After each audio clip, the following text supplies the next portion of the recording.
Oh, they're getting desperate out there. They're getting a little desperate. Ironheart Season 1 review. Marvel's Ironheart isn't perfect, but it deserves the chance many are not willing to give it. Please watch it. Please. Please give it a chance. Can't you just watch it? Can't you just give it a look? Despite critics and audiences agreeing, it sucks. But you can always count on old reliable Screen Rant to come in and do their best to get people to watch a piece of shit.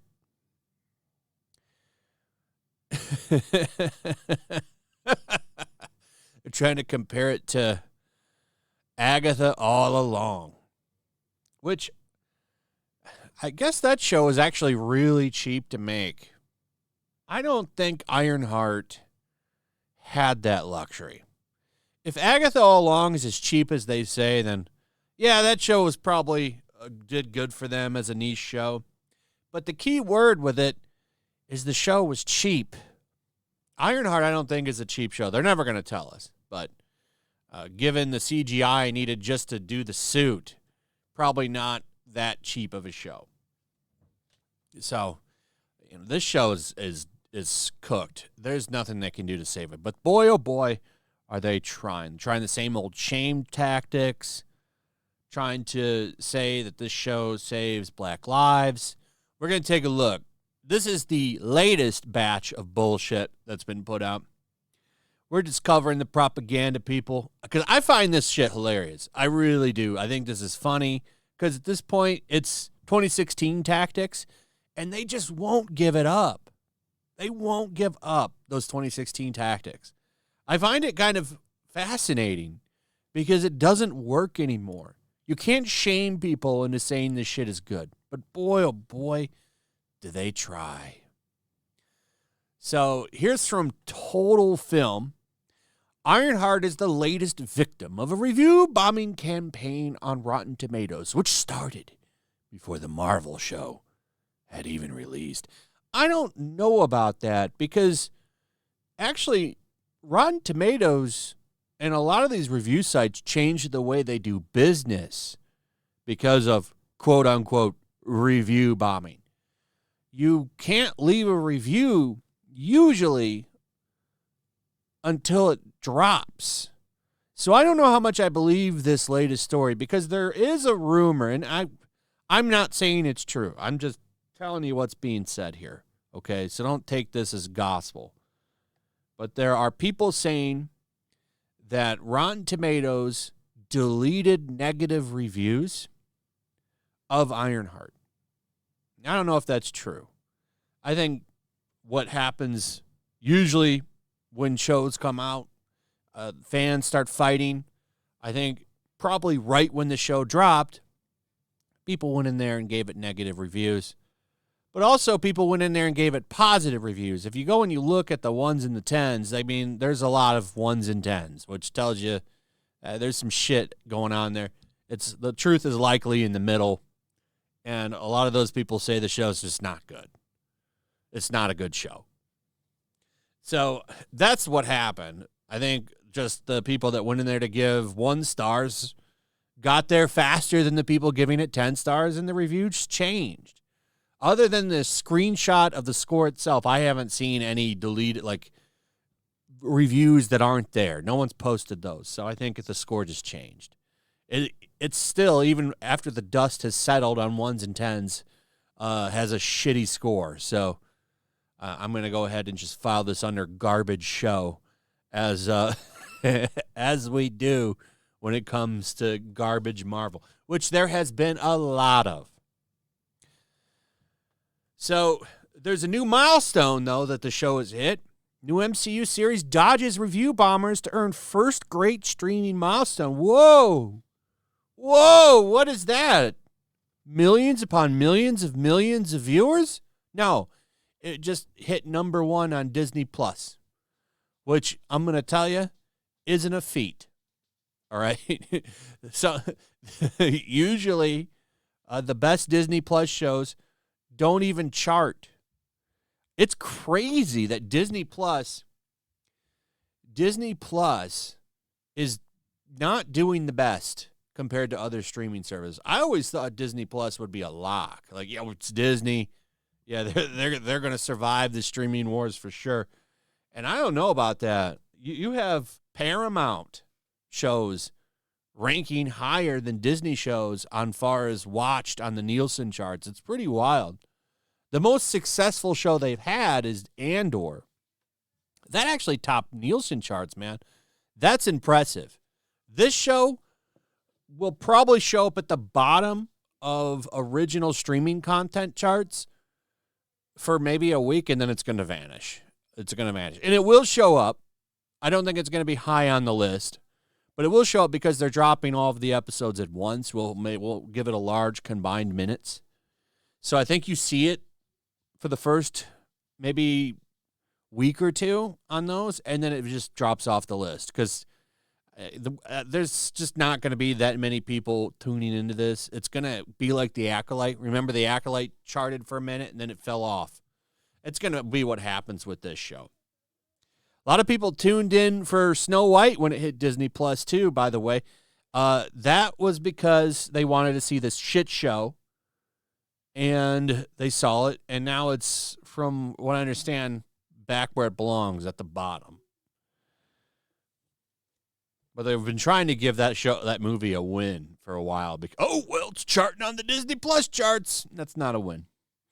Okay, you're not convinced to see the show yet. All right. Well, how about these headlines? The only reason it's getting hate is because of racism. No, you're still not convinced? MovieWeb hasn't convinced you? Okay. Let's try a different tactic. Marvel's Ironheart showcases the beauty, depth, and breadth of the Black experience, including queerness. Well, you're still not interested? Let's try another one. Marvel's Ironheart reimagines AI through a Black girl's lens. You're still not interested? What? Isn't this like 2016 shit? It's like 2016's greatest hits. You're racist. Diversity. How about a good show? Can we get that? No. This show is not a good show. Hawkeye has been the best one for as far as like replacement characters getting shows. Hawkeye is probably, I think, the better of them all. It's still not a great show, but everybody that was in that show did a great job. The girl who played Hawkeye was pretty good. Even the girl who plays Miss Marvel is pretty good. This character, though, she's not a bad actress. This is just the material not being very good. And this character is just always had some baggage attached to her. She was introduced specifically to replace Tony Stark. They made him as AI. She just has a lot of baggage attached to her.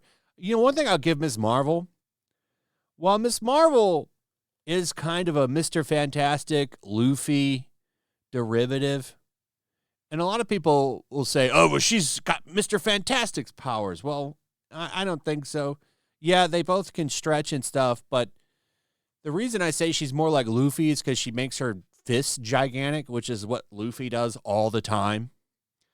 So it seems like they're trying to ape Luffy more than anything with Miss Marvel. But at least Miss Marvel was somewhat of an original character, even though she takes Carol Danvers' original name.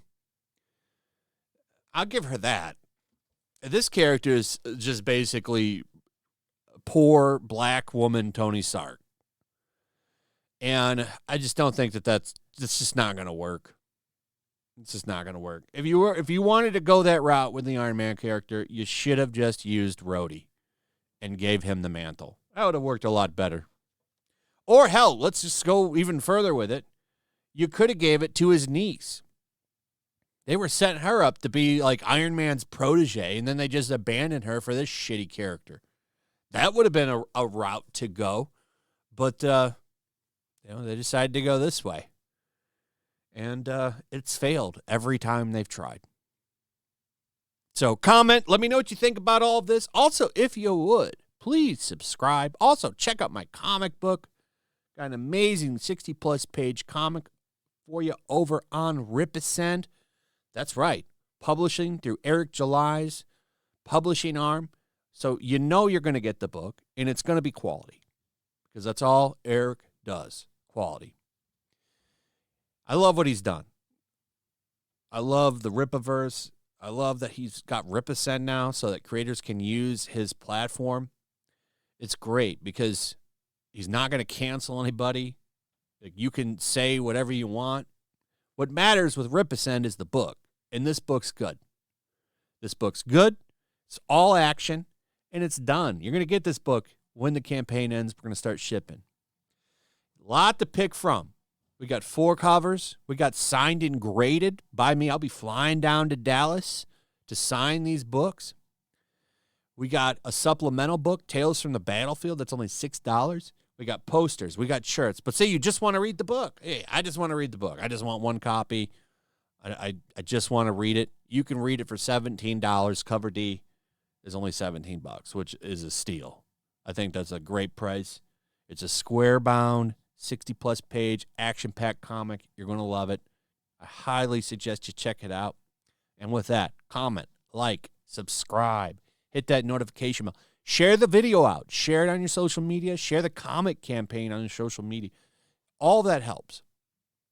So, thanks for watching. Thanks for checking out the campaign.